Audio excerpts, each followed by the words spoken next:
All right, for more, let's bring in Stephen Moore, founder of the Ukraine Freedom Project. Stephen, great to be with you.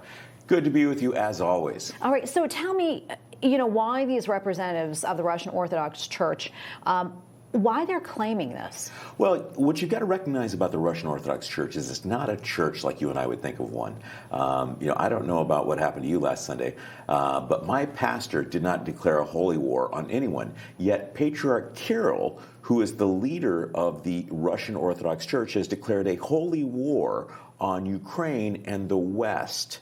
And he has said that if you die fighting in Ukraine, all your sins will be washed away. He stopped short of offering 72 virgins. But that's what's going on, is that Patriarch Kirill is weaponizing religion. His teachings have led to the massive oppression of Christians in occupied Ukraine.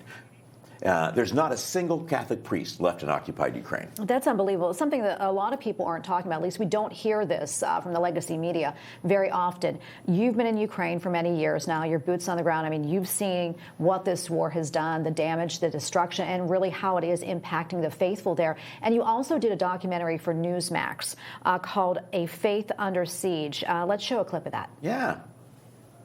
There's a standard that Jesus... Russian forces are closing churches and persecuting Christians. All across Russian-occupied Ukraine, soldiers are shutting down places of worship. Vladimir Putin not only wants to control Ukrainian territory, he also intends to silence the church and take away religious freedom.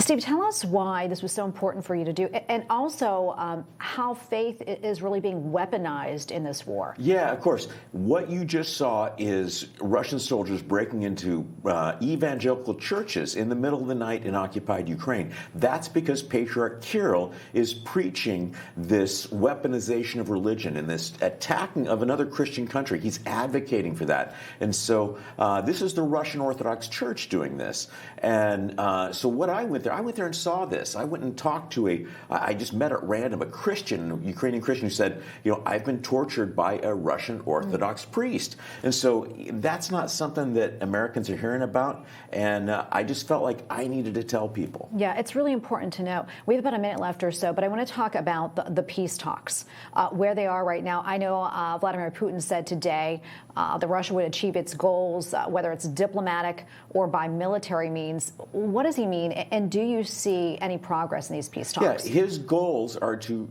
take over Ukraine, and he's already started launching drones into Europe. He shut down like a dozen different airports in Europe by drones harassing the aircraft around these places like Copenhagen, Munich, Berlin, and it's time for Europe to step up in its own defense. But we are in a global war. Putin has been real clear about what he wants. So has Xi Jinping. So is Kim Jong-un.